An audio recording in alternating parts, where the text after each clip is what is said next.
여러분, 나의 참 소망은 무엇입니까? 나는 무엇을 기다리면서 무엇을 바라보면서 살고 있습니까? 하나님을 알지 못하는 자들은 이 땅에서 잘 살고 잘 먹기 위해서 그것을 소망하며 열심히 땀 흘리고 수단과 방법을 가리지 아니하고 살아갑니다. 물론 그들이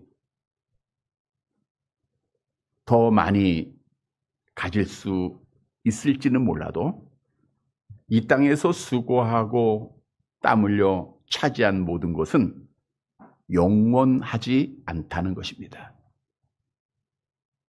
인류 역사상 가장 부귀영화를 누렸던 자가 솔로몬 왕입니다. 솔로몬 왕이 하나님의 은혜를 잊어버리고 이 땅의 것으로 자기의 소망을 두고 생활하면서 그는 이렇게 고백을 했습니다. 전도서 2장 10절 말씀 함께 봅니다. 무엇이든지 내 눈이 원하는 것을 내가 금하지 아니하며 무엇이든지 내 마음이 즐거워하는 것을 내가 막지 아니하였으니 이는 나의 모든 수고를 내 마음이 기뻐하였음이라. 내 눈이 원하는 것, 내 마음이 원하는 것 다 가졌다는 거예요. 솔로몬은 잘 아시는 대로 1000명의 초첩을 뒀습니다. 성경에 보니까 자기를 위하여 백항명으로 아름다운 집을 짓고 과수원을 넓게 하며 자기가 눈에 바라보는 것, 마음에 원하는 것 다 가져봤어요. 그러던 솔로몬이 마지막 때가 되어 죽기 전에 고백을 합니다. 전도서 1장 2절 이하에 보니까 헛되고 헛되며 헛되고 헛되니 모든 것이 헛되도다. 사람이 해 아래서 수고하는 것이 자기에게 무엇이 유익한고 이 땅의 것은 다 헛되다는 것입니다. 뿐만 아니라 중요한 사실은 우리 모든 인간은 죽음으로 끝나는 것이 아니라 성경대로 한 번 죽는 것은 사람에게 정한 것이요 그 후에는 하나님의 심판을 받아 천국과 지옥으로 나누어지게 된다는 겁니다. 다시 말하면 모든 사람은 반드시 부활하게 된다는 거예요. 어떤 사람들은 부활에 대한 얘기를 하면 야, 사람이 죽어봐야 알지. 사람이 죽으면 없어지는 거야. 부활을 믿는 너희들이나 부활하고 우리는 죽으면 끝이야 라고 말하는 자들도 있지만 성경은 분명히 의인의 부활과 악인의 부활을 말씀하고 있다는 거예요. 요한복음 5장 29절입니다. 함께 봅니다. 선한 일을 행한 자는 생명의 부활로 악한 일을 행한 자는 심판의 부활로 나오리라. 말씀을 보면 선한 일을 행한 자, 예수를 믿는 자도 부활하고 악한 일 한 자, 예수를 믿지 않는 자들도 부활할 것을 분명히 성경은 증언하고 있는 거예요. 여러분, 만일 우리에게 부활이 없다고 하면 그리스도의 부활도 헛된 것이고 우리가 가지고 있는 믿음도 헛된 것이고 기독교는 존재할 수 없고 뿐만 아니라 부활을 믿는 우리들은 정말 불쌍한 사람들입니다. 성경은 우리에게 한 가지 비밀을 확실하게 알려줍니다. 고린도전서 15장 51절 함께 봅니다. 보라, 내가 너희에게 비밀을 말하노니 우리가 다 잠잘 것이 아니요 마지막 나팔의 순식간에 호련히 다 변화되리니. 한 가지 비밀을 하나님을 믿는 자들, 성경을 보는 자들에게 하나님이 알려주시는데 그것은 우리가 다 잠잘 것이 아니요. 여기서 잠잔다고 하는 것은 육체적 죽음을 말하고 있는데 그 육체적 죽음으로 끝나는 것이 아니라는 거예요. 다 잠자게 되는데 잠에서 깨어난다는 것을 말하고 있는 거예요. 언제요? 마지막 나팔이 울릴 때입니다. 마지막 나팔이 순식간에 울릴 때는 그리스도께서 재림하시는 날입니다. 데살로니가 전서 4장 16절 함께 봅니다. 주께서 호령과 천사장의 소리와 하나님의 나팔 소리로 친히 하늘로부터 강림하시리니 그리스도 안에서 죽은 자들이 먼저 일어나고 그랬어요. 우리 예수님은 반드시 약속대로 다시 이 땅에 오시는데 그 재림하시는 날 그리스도 안에서 죽은 자들이 먼저 일어날 것, 부활할 것 믿으시기를 바랍니다. 그리스도 안에서 죽은 자들이 부활하고 이 땅에 살아남은 성도들은 변화가 되고 그것도 부활이죠. 결국 재림의 주님과 함께 천년 왕국에 들어가게 됩니다. 그래서 부활은 그리스도께서 부활하셨고 본을 보이셨고 그리고 그리스도께서 재림할 때 누가 부활해요? 성도들이 부활해요. 그리고 천년 왕국이 끝나고 누가 부활해요? 대부분 악인들의 부활이 그때 이루어집니다. 그래서 그리스도께서 재림할 때의 부활을 성경은 첫째 부활이라고 말하고 있어요. 그러니까 우리 모든 인간들에게는 첫째 부활이 있고 둘째 부활이 있습니다. 첫째 부활은 의인의 부활이요. 그리스도와 함께 영원한 복에 들어가는 부활이기에 성경은 첫째 부활에 참여하는 자가 복되다라고 우리에게 증언하고 있습니다. 계시록 20장 6절 함께 봅니다. 이 첫째 부활에 참여하는 자들은 복이 있고 거룩하도다. 둘째 사망이 그들을 다스리는 권세가 없고 도리어 그들이 하나님과 그리스도의 제사장이 되어 천년 동안 그리스도와 더불어 왕 노릇하리라. 첫째 부활에 참여하는 자는 복이 있어요. 왜냐? 둘째 사망이 그들을 다스리는 권세가 없어요. 다시 죽지 않게 된다는 거예요. 그리스도와 함께 영원한 삶을 누리기 때문이다라고 성경은 증언하고 있어요. 다시 말하면 첫째 부활은 성도들의 부활이요. 둘째 부활은 천년 왕국이 끝나고 대부분 악인들의 부활을 말하고 있는데 이 둘째 부활에 참여하는 자들은 영원한 형벌에 들어가게 됩니다. 마태복음 25장 46절 함께 봅니다. 그들은 영벌에 의인들은 영생에 들어가리라 하시니라. 여러분 따라서 우리는 첫째 부활에 참여해야 돼요? 둘째 부활에 참여해야 돼요? 첫째 부활에 참여하시기를 바랍니다. 첫째 부활을 소망하시기를 바랍니다. 그러면 누가 첫째 부활에 참여할 수 있는가? 모든 사람은 죄를 범하였기 때문에 하나님의 영광에 이를 수가 없습니다. 그래서 하나님께서는 창세전에 기쁘신 뜻대로 그리스도 예수 안에서 하나님의 자녀를 선택하시고 그들을 위해서 독생자 예수님을 이 땅에 보내셨어요. 그리고 그 예수를 믿는 자들에게 예수께서 그리스도이심을 하나님이심을 믿는 자들에게 첫째 부활에 참여하는 복을 성경은 약속한 거예요. 하나님 날아가는 복이죠.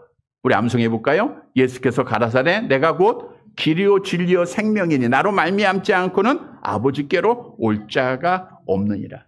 따라서 내가 예수께서 그리스도요 하나님이심을 믿고 있으면 나는 첫째 부활에 참여함을 믿으시기를 바랍니다. 여러분 말씀드린 대로 우리 모든 사람은 부활해요. 여기서 중요한 질문이 있어요. 그러면 나는 부활을 기다리고 있는가? 아니면 부활에 대해서 좀 기다리지 않고 없었으면 하고 부활을 우리가 부정하면서 생활하고 있지 않는가? 한번 자신을 생각해 보세요. 예를 들어 보면 여러분 오늘 우리가 주일날 하나님 앞에 나와서 예배 드리는데 여러분들 중에는 물론 우리는 다 주일을 기다리다가 온 줄 믿습니다. 주일에 누구 만나요? 하나님 만나고 우리 성도들 만나고 하나님 앞에 예배 드리는 거 월요일부터 기다리다가 이 자리에 온 거예요. 그런데 때로는 정말 오기 싫어서 야 주일에다가 아니로 아유 또 주일이네 이러고 예배에 참여하는 자들도 있다는 거예요. 이거는 기다린 자가 아니라 기다리지 않다가 참여하는 거예요. 여러분 부활을 하게 되는데 부활을 기다리는 자가 있고 부활을 기다리지 않는 자가 있어요. 부활을 기다리는 자는 누구일까요? 부활을 믿는 자, 하나님을 신앙하고 부활을 소망하는 자가 부활을 기다리는 거예요. 부활을 믿으면서도 부활을 소망하지 않으면 부활이 없었으면 합니다. 이 세상의 삶이 영원하기를 바랄 거예요. 그래서 부활을 기다린다는 것은 부활을 소망하는 자, 부활을 믿는 자예요.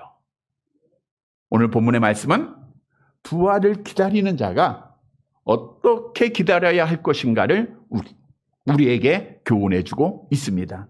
따라서 오늘 말씀을 통해서 내가 부활을 소망하며 부활을 기다리는 자임을 확신하고 그 부활을 기다리는 자의 삶을 살아서 하나님께 영광을 돌리고 마지막 날 우리 첫째 부활에 다 참여하는 사랑하는 성도들이 되시기를 간절히 바랍니다. 첫째 대지로 부활을 기다리는 자는 항상 기뻐해야 돼요. 뭐 해야 된다고요? 기뻐해야 돼요. 본문 8절 말씀 보도록 할게요. 마태복음 28장 8절입니다. 함께 봅니다.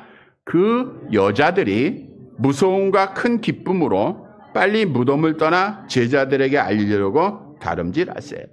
그래서 그 여자들이란 예수님께서 부활하신 새벽 아침 막달라 마리아를 비롯해 여러 여자가 예수님의 시체에 향료를 붓기 위해서 예수님의 무덤에 왔죠.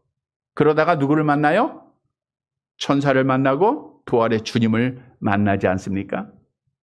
그래서 그들의 마음의 상태를 오늘 본문은 두려움과 큰 기쁨이 함께 공존했다라고 합니다.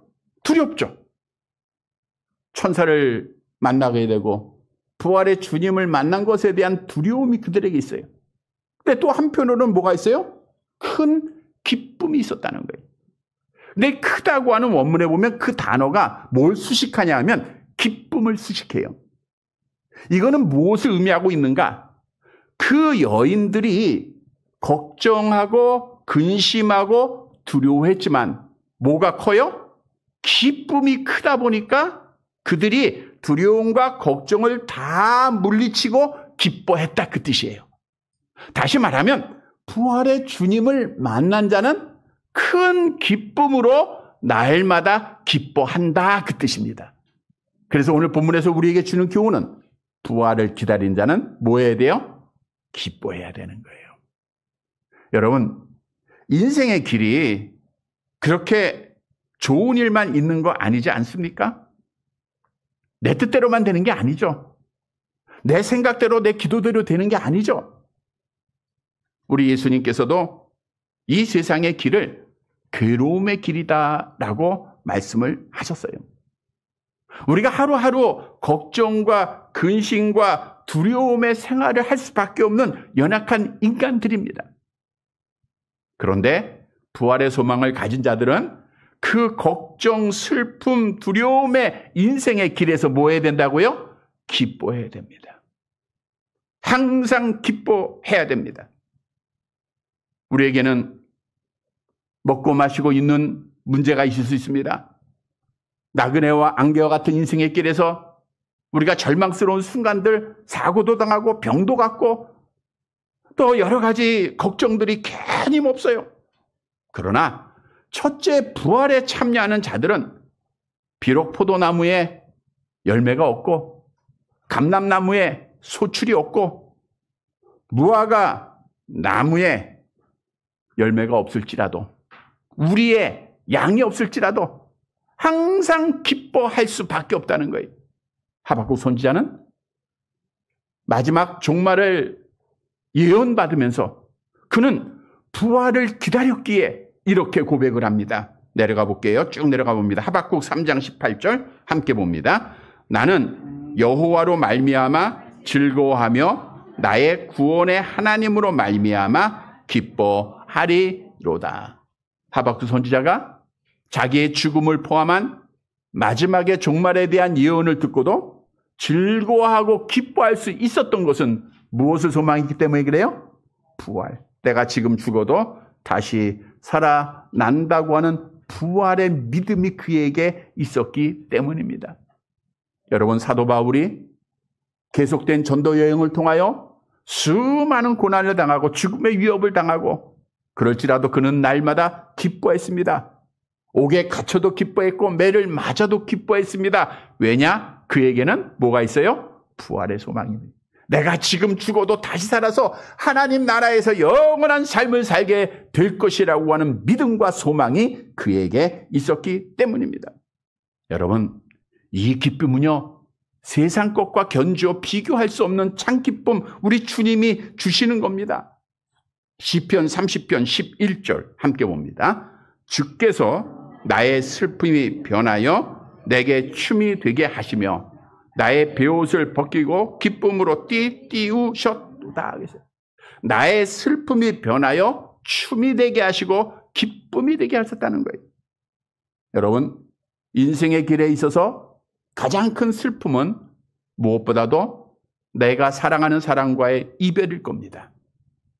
내가 사랑하는 가족, 먼저 하나님 나라에 보내게 될 때 아무리 예수를 잘 믿어도 슬퍼요. 눈물이 나는 일입니다. 그런데 우리 믿는 성도들은 그 많은 사람이 곡하고 슬퍼하는 그 장례식에도 기뻐할 수 있고 찬송할 수 있는 것은 무슨 믿음이에요? 부활의 믿음이 있기 때문에 그래요. 그것은 주님이 주시는 거예요. 세상 것과 비교할 수가 없습니다. 시편 4편 7절 함께 봅니다. 주께서 내 마음에 두신 기쁨은 그들의 곡식과 새 포도주가 풍성할 때보다 더하나이다. 세상의 물질로 인하여 비교가 안 된다는 거예요. 아무리 돈이 많아도 주님이 주시는 그 기쁨을 이길 수가 없는 거예요. 이건 참 기쁨입니다. 따라서 성경은 부활을 기다리는 자에게 이렇게 명령합니다. 데살로니가 전서 5장 16절 암송합니다. 항상 기뻐하라. 빌립보서 4장 4절 계속 봅니다. 주 안에서 항상 기뻐하라. 내가 다시 말하노니 기뻐하라. 그래서 우리가 괴로운 삶이 많아요. 걱정 많습니다. 병도 있습니다. 그러나 우리는 뭐 해야 돼요? 기뻐해야 돼요. 다시 말하면 기뻐하면 첫째 부활. 계속해서 울고 불고 걱정하고 근심하면 둘째 부활. 그러니까 우리는 뭐 해야 돼요? 기뻐해야 돼요. 항상 기뻐해야 됩니다. 성경은 우리가 염려하지 말고 하나님 앞에 기도할 때 우리에게 평안을 주시고 기쁨을 약속하고 있습니다. 빌립보서 4장 6절 7절 함께 봅니다. 아무것도 염려하지 말고 다만 모든 일에 기도와 간구로 너희 구할 것을 감사함으로 하나님께 아뢰라. 그리하면 모든 지각에 뛰어난 하나님의 평강이 그리스도 예수 안에서 너희 마음과 생각을 지키시리라. 하나님 앞에 모든 염려 맡기고 모든 걱정 다 맡기고 기도할 때 부활의 소망을 갖게 되고 하나님 앞에 기쁨을 선물로 받는 거예요. 그래서 우리는 하나님 앞에 내 모든 염려를 다 주께 맡기라. 그러면 내가 너희를 돌보시겠다라고 약속하신 이 말씀을 믿고 주 앞에 맡겨야 돼요. 성경은 분명히 우리에게 눈물을 흘리며 하나님 앞에 기도하는 자에게 약속합니다. 시편 126편 5절 6절 함께 봅니다. 눈물을 흘리며 씨를 뿌리는 자는 기쁨으로 거두리로다. 울며 씨를 뿌리러 나가는 자는 반드시 기쁨으로 그 곡식단을 가지고 돌아오리로다. 성도 여러분, 우리는 부활을 기다린 자들이에요. 지금 죽어도 살아납니다. 지금 주님 재림 오셔도 우리는 부활합니다. 이 부활의 믿음을 갖고 어떤 아픔이 있고 어떤 걱정이 있고 내 뜻대로 안 되고 내 기도대로 안 돼도 우리는 하나님을 신앙하면서 부활을 소망하면서 날마다 기뻐하다 첫째 부활에 다 참여하는 사랑하는 성도들이 되시기를 간절히 바랍니다.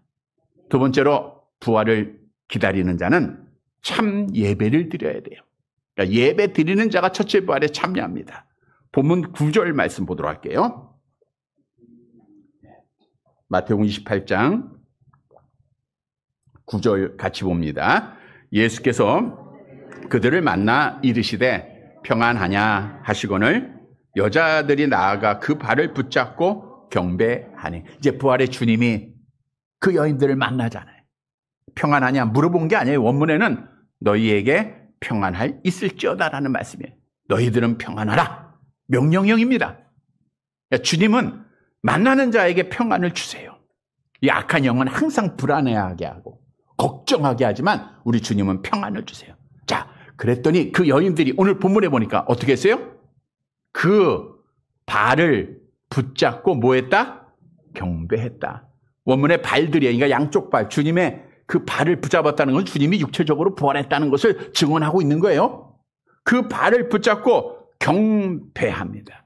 경배라는 것은 경외와 존경을 표하기 위해서 엎드리는 건데, 예배라고 하는 뜻이 그 뜻입니다. 그러니까 예배가 존경과 경외를 표하는 자에게 엎드리는 게 예배예요. 다시 말하면 이 여인들은 부활의 기쁨을 갖고 부활의 소망을 갖고 누구를 예배한 거예요? 주님을 예배했다는 거예요. 여러분, 예배 대상은 누구예요? 하나님만 예배 대상이에요. 예수님께서 그 예배를 받으셨고 여인들이 예수님을 예배하셨다라는 것은 예수님이 하나님의 아들이시요 하나님이시라고 하는 것을 우리에게 또한 증언하고 있습니다.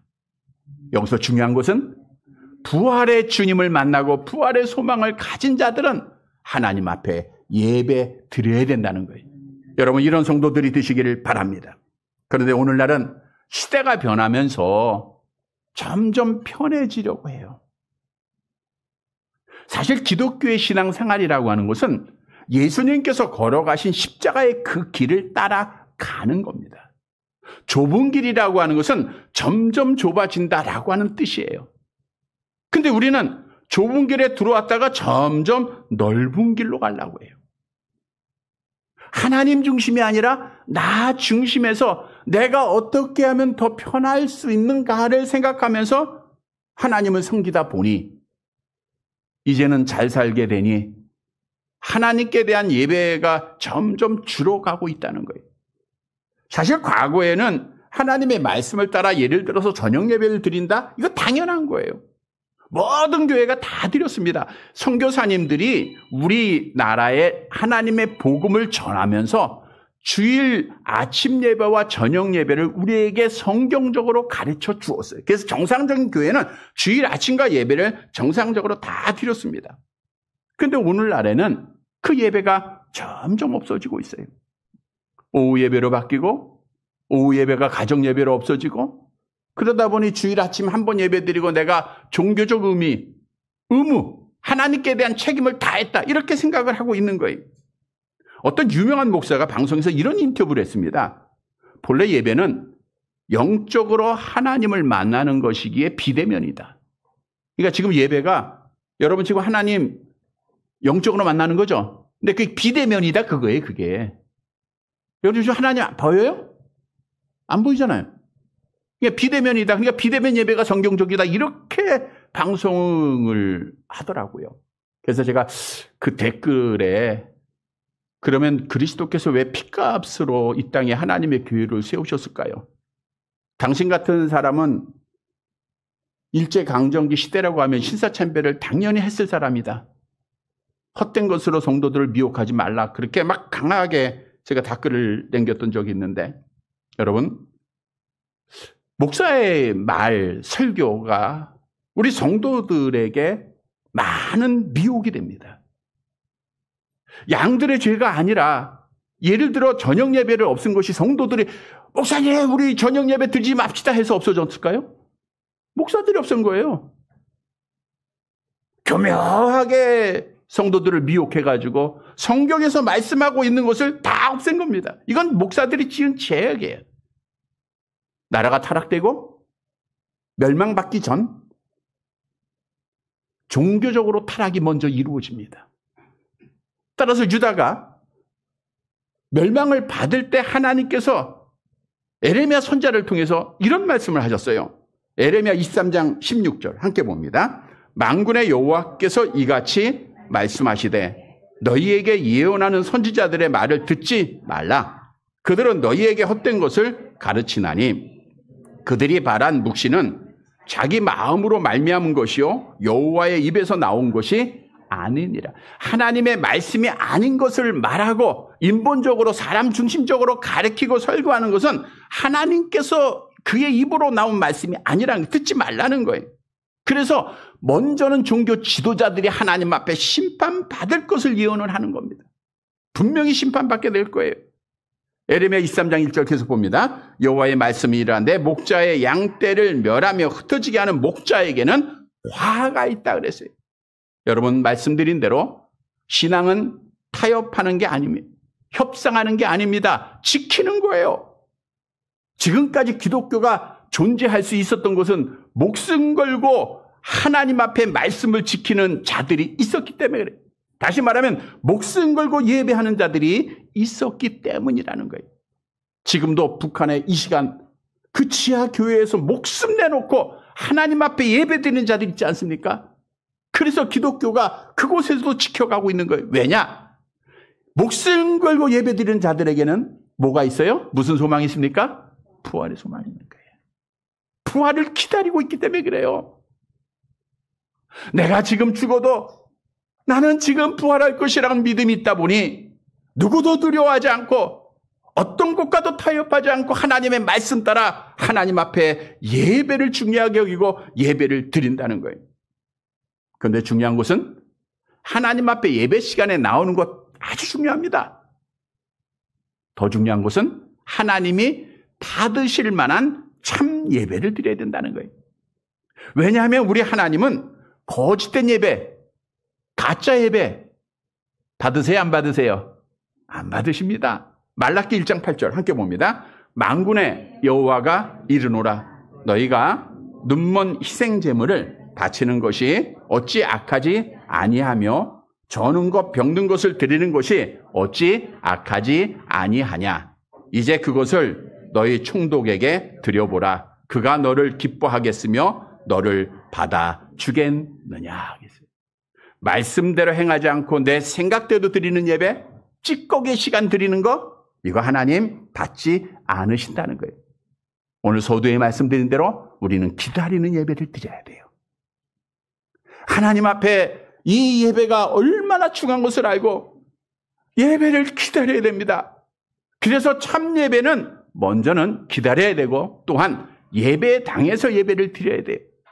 요한복음 4장에 보면 사마리아 여인이 예수님을 만나요. 그리고 영생을 선물로 받습니다. 그리고 나서 예수님 앞에 첫 질문이 뭔지 어디에서 예배드려야 합니까? 라고 하는 질문이에요. 어디에서 예배드려야 합니까? 즉 하나님 앞에 구원받고 부활의 소망을 갖고 가장 관심 가져야 될 문제가 예배라는 거예요. 그래서 예수님께서는 그 여인에게 이렇게 말씀하십니다. 요한복음 4장 21절 함께 봅니다. 예수께서 이르시되 여자여 내 말을 믿으라. 이 산에서도 말고 예루살렘에서도 말고 너희가 아버지께 예배할 때가 이르니라. 사마리아 사람들은 그리심산에서 예배를 드렸고 유다 백성들은 예루살렘에서 예배 드리지 않았습니까? 근데 예수님께서 거기서 그리심산도 말고 예루살렘도 말고 라고 말씀을 하셨어요. 이 말씀의 뜻은 이거예요. 구약에는 예배를 드리기 위해서는 뭘 잡아야 돼요? 제물을 잡아야 되고 누가 중보사역을 해요? 제사장이 중보사역을 합니다. 그러니까 성전이 필요했던 거예요. 예루살렘 성전이 필요했어요. 지난주 저녁에도 말씀드린 대로 예루살렘 성전이 파괴된 것은 더 이상 그런 제사가 그런 예배가 필요 없다라고 하는 뜻이에요. 그런데 그리스도께서 십자가상에서 희생하심으로 직접 하나님 앞에 나아가는 특권을 우리에게 주신 거예요. 그래서 우리는 지금 어디에서든지 하나님 앞에 예배 드릴 수 있다는 거예요. 이 말은 내가 어느 곳에서든지라고 하는 그 뜻은 하나님이 세우신 어느 곳에 세워졌던 예배당을 말하고 있는 거예요. 그리심산도 말고 예루살렘 성전이 아니라 세계 방방곡곡에 하나님께서 그리스도의 피값으로 세우신 하나님의 교회를 말하고 있는 겁니다. 여러분, 예수님께서는 이미 주전 500년 전에 그 선지자를 통해서 이렇게 예언을 했습니다. 말라기 1장 11절 함께 봅니다. 만군의 여호와가 이르노라 해 뜨는 곳에서부터 해 지는 곳까지의 이방 민족 중에서 내 이름이 크게 될 것이라. 각처에서 내 이름을 위하여 분향하며 깨끗한 제물을 드리리니 이는 내 이름이 이방 민족 중에서 크게 될 것임이니라. 주님이 오시기 약 500년 전입니다. 말라기 선지자가 예언한 거예요. 해 뜨는 곳부터 해 지는 곳까지 이방 민족 모든 곳에 내 이름이 크게 될 것이다. 이건 뭐예요? 예배를 드리게 될 것이라는 거예요. 오늘 우리가 예배를 통해서 하나님의 이름을 크게 높이지 않습니까? 제물 드리지 않습니까? 이것이 예언된 일이라니까요. 즉 세계 방방곡곡에 하나님께서 교회를 세우실 것을 약속하셨어요. 이 약속대로 성령을 받은 제자들이 나아가서 복음을 전하여 하나님의 교회 예배당들을 다 세운 거예요. 그래서 이 예배당은 적던 크던 좋던 나쁘던 정상적인 예배당은 다 그리스도의 피값으로 세워진 교회당입니다. 예배당이에요. 그래서 예배당에서 예배를 드려야 되는 거예요. 이것이 참 예배입니다. 오늘날 우리가 코로나를 겪으면서 많은 사람들이 집에서도 물론 예배에 참석할 수 없는 상황이 있는 분이 있어요. 몸이 불편하거나 또는 중병에 걸리거나 또 뭐 병원에 있거나 그때는 어떤 방송을 통해서도 우리가 예배를 드릴 수 있겠죠. 그러나 예배에 참석할 수 있음에도 불구하고 예배에 참여하지 않는 것은 성경적이지 않다는 거예요. 그래서 우리는 어떤 일이 있어도 예배당에서 하나님 앞에 하나님을 만나는 참 예배를 드려야 돼요. 그리고 참 예배는 영과 진리로 드리는 거예요. 요한복음 4장 23절 함께 봅니다. 아버지께 참되게 예배하는 자들은 영과 진리로 예배할 때가 오나니 곧 이때라. 아버지께서는 자기에게 이렇게 예배하는 자들을 찾으시느니라. 영과 진리로 예배하라. 여기서 영은 마음을 말하고 있고요. 진리는 하나님의 말씀을 의미하고 있는 거예요. 즉 예배라고 하는 것은 형식적으로 몸만 온 것이 아니라 우리의 마음을 다해야 돼요. 찬양할 때도 기도할 때도 말씀드릴 때도 마음을 다해야 됩니다. 주의 이름을 부를 때 마음을 다해야 되고 하나님의 말씀 따라 드려야 되는 거예요. 우리 하나님이 찾으신다고 하는 것은 지금도 그렇게 참 예배하는 자들의 예배를 받으신다는 거예요. 성도 여러분, 오늘 여인들이 부활의 주님을 만나고 부활의 소망을 갖고 주님 앞에 예배하였듯 우리도 예배를 가장 중요하게 여기고 예배를 기다리는 자들, 하나님의 성전에서 영과 진리로 참 예배 드려서 우리 마지막까지 믿음 지키고 예수님이 오시는 그날 첫째 부활에 참여하는 사랑하는 성도들이 되시기를 간절히 바랍니다. 세 번째로 부활을 기다리는 자는 복음의 증인이 되어야 합니다. 본문 10절 말씀 보도록 할게요. 같이 봅니다. 이에 예수께서 이르시되 무서워하지 말라. 가서 내 형제들에게 갈릴리로 가라 하라. 거기서 나를 보리라 하시니라. 우리 예수님이 다시금 제자들에게 무서워하지 말 것을 말씀한 이후에 형제들에게 가라 그랬어요. 여기서 형제들이라는 것은 예수님의 제자들 또 주님을 따랐던 사람들을 말하고 있어요. 가라라고 하는 명령은 사명을 주신 거예요. 무슨 사명을 줬을까요? 갈릴리로 가라는 것은 부활을 전하라는 거예요. 부활을 전해라. 그래서 오늘 본문에서 우리에게 주는 교훈은 부활을 기다리는 자는 부활을 전하는 자가 되어야 된다는 거예요. 여러분, 부활이 참 귀하죠? 그러니까 나만 받아야 되죠? 분명한 진리는 나만 부활하겠다라고 생각한 자는 부활하지 못한다는 거예요. 성경은 부활의 소망을 가진 자들은 부활을 전하는 자들이에요. 사도행전 2장 32절 보세요. 함께 봅니다. 이 예수를 하나님이 살리신지라 우리가 다 이 일의 증인이라. 예수를 살리심을 믿는 자들은 다 증인이에요. 한 사람도 열애가 없습니다. 여러분, 우리가 예수님의 부활을 어떻게 믿어요? 누구를 통해서요? 성령을 통해서 믿어요. 성령을 받은 자는 뭐 해야 돼요? 그리스도의 증인이 되어야 되는 거예요. 사도행전 3장 14절 15절 함께 봅니다. 너희가 거룩하고 의로운 일을 거부하고 도리어 살이란 사람을 놓아주기를 구하여 생명의 주를 죽였도다. 그러나 하나님이 죽은 자 가운데서 그를 살리셨으니 우리가 이 일의 증인이라. 사도들이 성령 받고 부활의 소망을 가진 이후 나아가서 그리스도의 부활을 전했다는 거예요. 그래서 하나님의 교회가 이 땅에 세워진 거예요.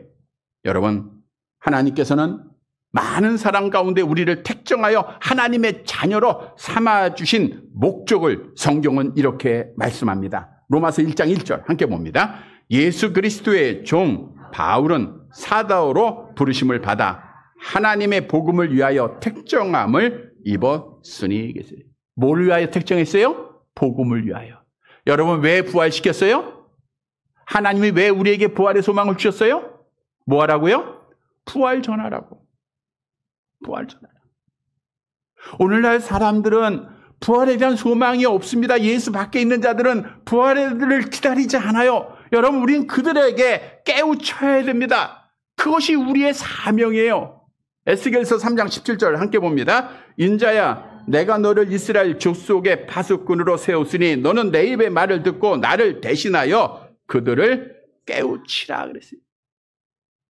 예수 믿지 않으면 지옥 가고 예수 믿어야 부활하게 된다는 진리를 깨우치라는 거예요. 전하라는 거예요. 말하라는 겁니다. 하나님의 말씀을 선포할 때, 부활을 증거할 때 그들의 죽은 영혼이 살아나고 부활을 전할 때 그들이 부활의 소망을 갖게 되는 거예요. 우리 부활하신 예수님께서도 제자들에게 평강을 주시고 말씀하셨잖아요. 요한복음 20장 21절 함께 봅니다. 예수께서 또 이르시되 너희에게 평강이 있을지어다. 아버지께서 나를 보내신 것 같이 나도 너희를 보내노라. 내가 너희를 보낸다라는 것은 사명을 주셨다는 거예요. 그냥 보내는 게 아니잖아요. 왜 보냅니까? 부활 전하라고 보내는 거예요. 그래서 이제는 복음을 부끄러워하지 말아야 돼요. 우리 친구들, 동료들, 가족들, 형제들 만날 때 당당하게 외쳐야 됩니다. 제가 깁스를 하기 전 주일에 그런 말씀을 드렸어요. 깁스를 잘하지 않으면 수술받게 된다라고 하는 말 한마디 했다고 하면 내가 수술받지 않아도 되는데 그 말 한마디 안 들었기 때문에. 이 말은 뭐냐? 내가 예수 믿지 않으면 지옥 간다라고 하는 말만 들었으면 내가 예수를 믿었을 텐데 라는 거예요. 그래서 제가 그 다음에는 의사가 깁스, 이게 통깁스니까 뭐 뺄 수도 없는 상황이고요. 이걸 안 하면은 인공관절을 넣어야 된대요. 이걸 몇 번이나 얘기하더라고요. 그러니까 그 말을 잘 들었겠죠? 그래서 이제 잘 듣고 내일 통깁스를 이걸 빼게 됩니다. 자, 빼게 되는데 이제 사진 찍어보니까 잘 붙었대요. 말을 잘 들어야 돼, 말. 우리가 전하는 그 말은 하나님의 능력이 있어요. 복음에는 하나님의 능력이 있기 때문이죠. 로마서 1장 16절 함께 봅니다. 내가 복음을 부끄러워하지 아니하노니 복음은 모든 믿는 자에게 구원을 주시는 하나님의 능력이 됩니다. 성도 여러분, 정말 내가 부활을 기다린다고 하면 부활을 전하세요. 믿지 않는 자녀들에게, 형제들에게 반드시 전해야 됩니다. 당신 예수 믿지 않으면 지옥불에 떨어지게 된다는 것. 예수 믿어야 부활하게 된다는 것. 첫째 부활에 참여하게 된다는 것. 단순한 진리지만 이것이 사람을 살리는 겁니다. 우리도 이 부활을 증언하는 사명을 잘 감당하다가 하나님께 영광 돌리고 첫째 부활에 참여하는 사랑하는 성도들이 되시기를 간절히 바랍니다. 말씀을 정리해 드립니다. 여러분, 이 땅의 것은 잠시 있다가 다 없어지는 거예요. 영원한 것이 없습니다. 뭐 돈이면 다 될 것 같지만 얼마 전에도 그런 뉴스에 여러분 다 놀라셨죠? 첫째, 둘째 아들이 90 몇 세 넘었죠? 어머니를 죽였잖아요. 그 죽은 이유가 그 어머니가 셋째 아들이 어머니를 모셨대. 그 셋째 아들한테 유산을 좀 더 많이 줬대. 그래가지고 와서 죽었는데 뉴스에 보니까 그거예요. 첫째 아들한테도 100억을 주고 둘째 아들한테도 100억을 줬답니다. 100억쯤 받으면 감사함으로 어머니 잘 모셔야지. 어머니 죽여야 돼요. 이 돈이야. 이게 세상의 욕심과 이 돈이라고 하는 것이 이렇게 사람을 죽이는 일이래요. 영원하지 않습니다, 여러분. 명예도 순식간에 떨어지잖아요. 권세 떨어지면 어떻게 돼요? 아무것도 아니잖아요. 건강도 쉽게 잃어버릴 수 있어요. 그러니까 이 땅의 것에 소망을 두지 말아야 돼요. 여러분, 우리의 소망은 뭐예요? 하나님의 나라가 됨을 믿으시기를 바랍니다. 우리의 천국에서 영생하는 거, 이거 얼마나 큰 소망, 이거 영원한 소망이에요. 그래서 우리는 이 부활을 어떻게 해야 돼요? 기다려야 돼요. 내가 부활을 믿고 있지만 부활을 기다리지 않는 자들은 안 됩니다. 부활을 기다려야 돼요. 내가 하나님 앞에 예배한다고 하면서 주일을 기다리듯 정말 내가 부활을 믿으면 부활을 매 순간순간마다 기다려야 돼요. 그래야 언제 오실지 모르는 그 주님을 순식간에 오시잖아요. 주 예수에 어서 오시옵소서 맞이할 수 있을 거 아닙니까? 늘 기다려야 돼. 성도 여러분, 오늘 본문의 말씀은 부활을 어떻게 기다려야 할 것인가에 대한 세 가지를 말씀합니다. 먼저는 뭐에 대해? 항상 기뻐하라. 늘 기뻐하세요. 그래서 부활하는 자는 웃어야 돼요. 천국 갈 자는 웃고요. 지옥 갈 자는 인상 쓰고 우는 겁니다. 그러니까 웃어야 돼요. 늘 웃으세요. 그래서 이렇게 보면 천국 갈 사람, 지옥 갈 사람 다 보이잖아요. 뭐 여러분들 다 천국 갈 자들죠. 웃어야 돼.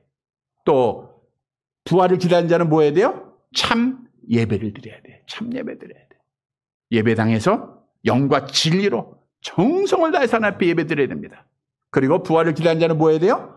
복음을 전해야 돼요. 부활을 전해야 돼요. 우리 예수 믿고 부활해야 돼요. 예수 믿고 첫째 부활에 참여하세요. 예수 믿고 천국 가세요. 전해야 됩니다.